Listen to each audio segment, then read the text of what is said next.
So a report came out that the Broncos would consider trading Patrick Surtain to move up the draft order and get their quarterback of the future. So we're going to break this all down on today's show. I'll give you my opinion and my take on the whole matter. But welcome into the Broncos Breakdown by Chat Sports. Matthew Peterson here, breaking down and reacting to Tony Pauline's article from Sportskeeda, where he wrote, "At present time, there's little wiggle room for any of those teams willing to move down unless a blockbuster deal is placed in front of them. And a blockbuster deal from the Denver Broncos would surely include cornerback Patrick Surtain.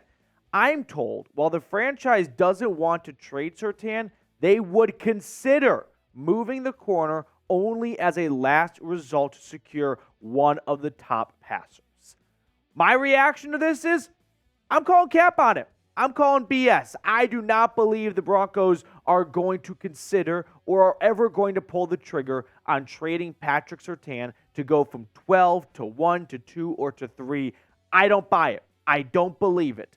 Sorry, Tony Pauline, but I disagree. I don't know who your sources are, but I'm not buying it. You can sell that beachfront, lakefront property somewhere else. It's not being sold here, though, because there are a lot of other Broncos reporters out there, but one that I do think does a good job being well tapped in with the organization is Mr. Benjamin Albright. And he tweeted out, "Every Broncos team source I've talked to today is completely bewildered by where all these trade rumors are coming from.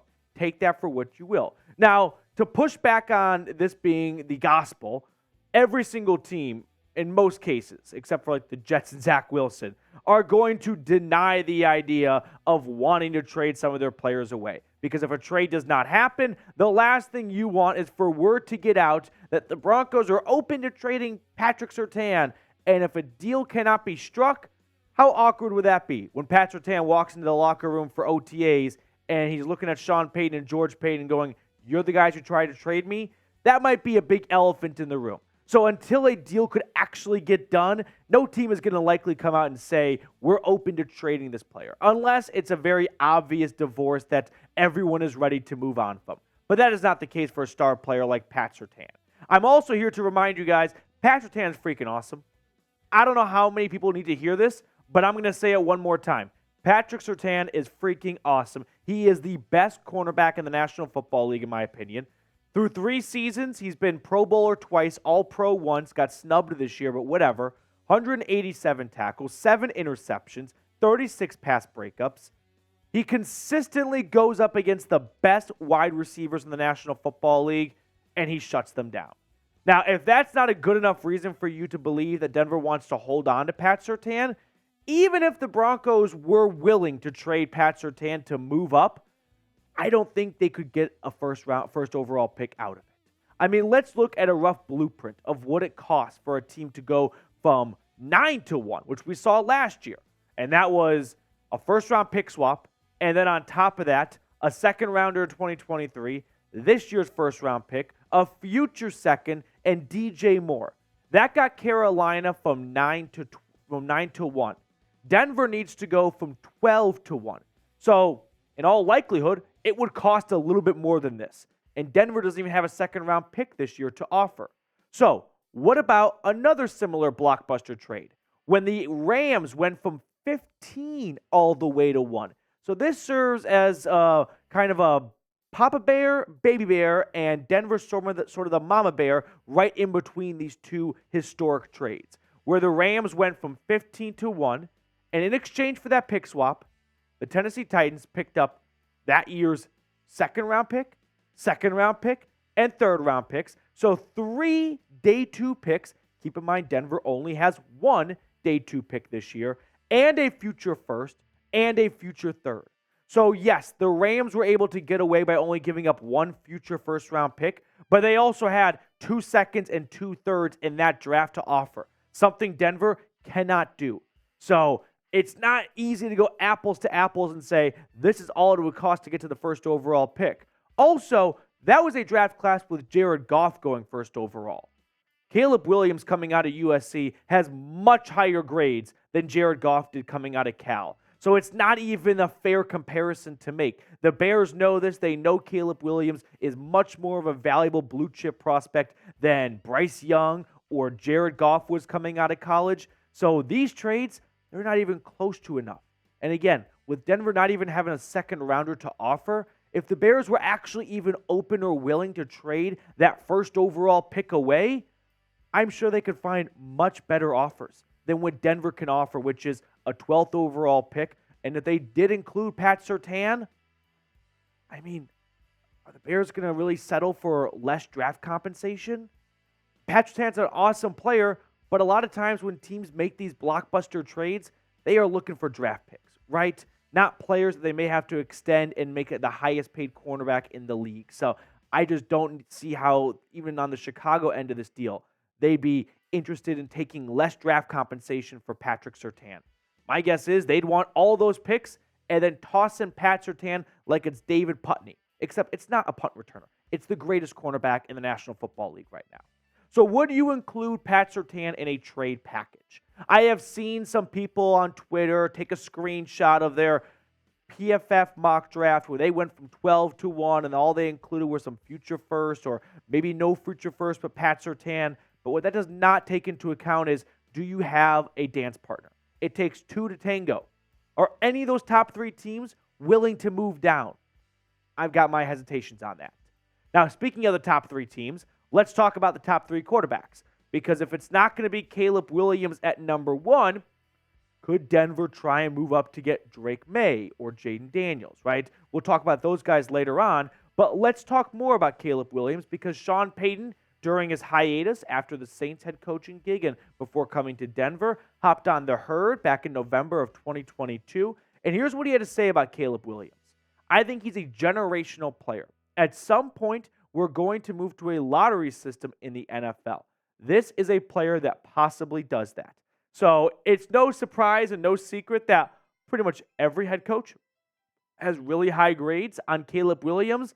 But I ultimately believe that if Denver is trying to move up to go get Caleb Williams, this will go down as a failed attempt.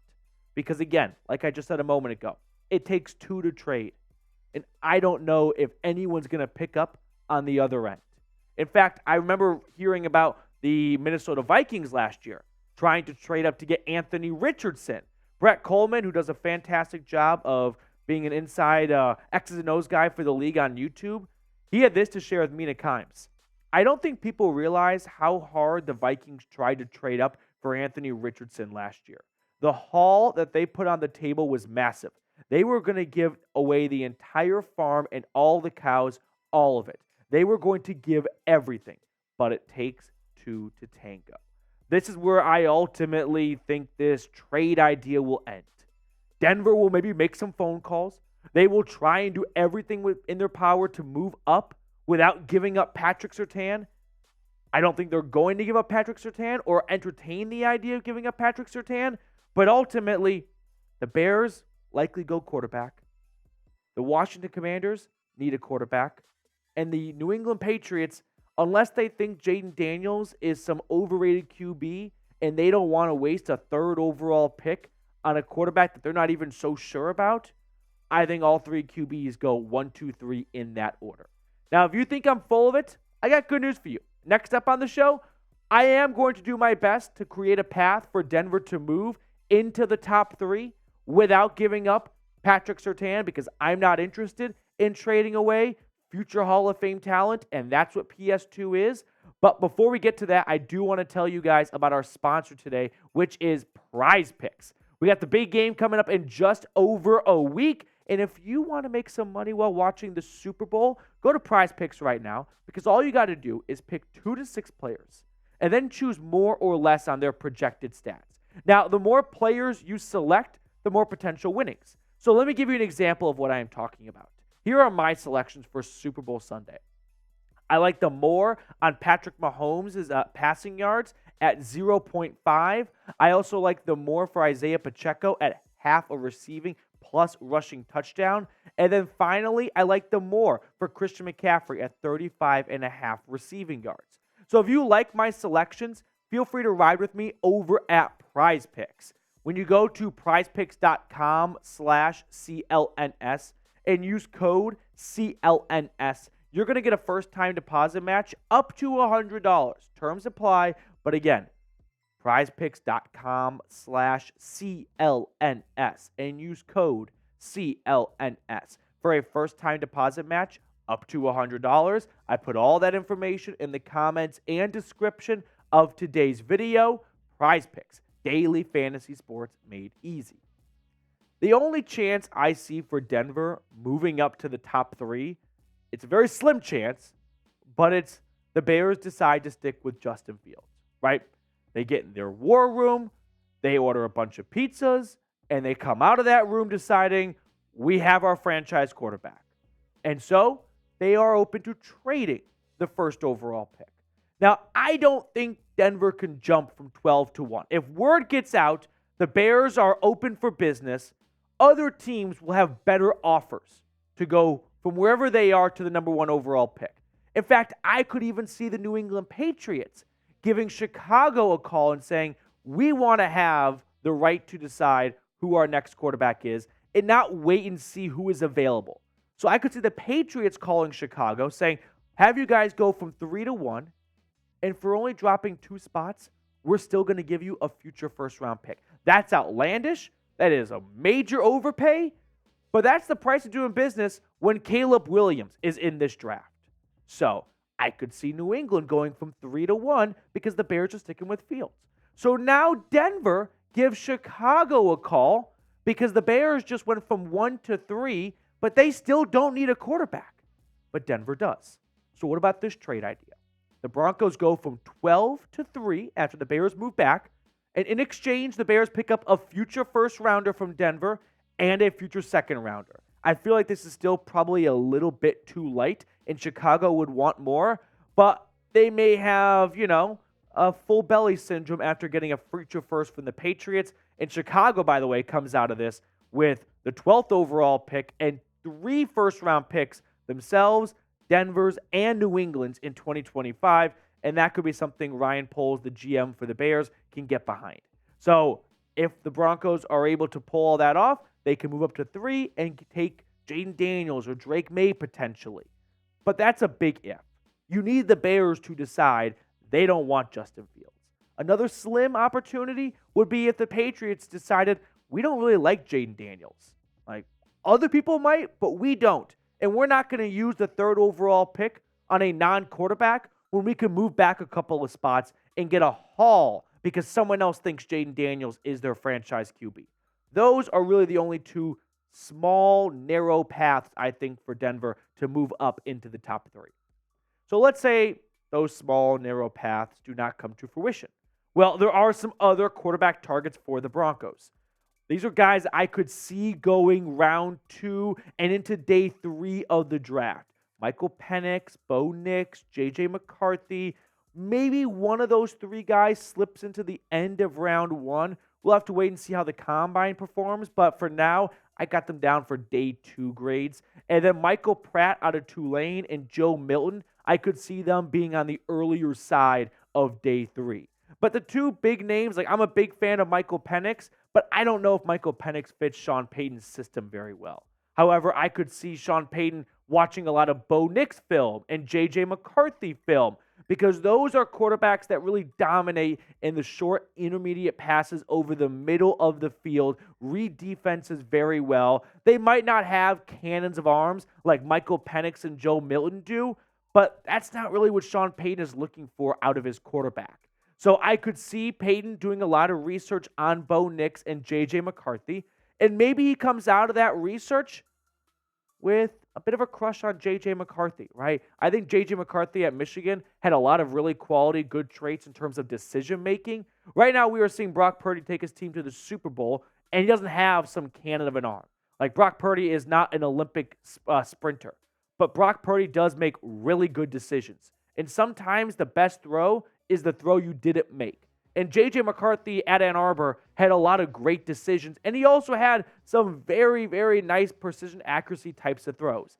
My only hiccup with J.J., it's not even actually so much about the lack of production at Michigan this past season, only 2,900 yards, 22 touchdowns. They ran the ball a ton. And hey, I'm not going to fault JJ for being in a run-first offense when he had Blake Corum, Donovan Edwards, and like an unbelievable offensive line in front of him. What coach wouldn't run the ball in that scenario?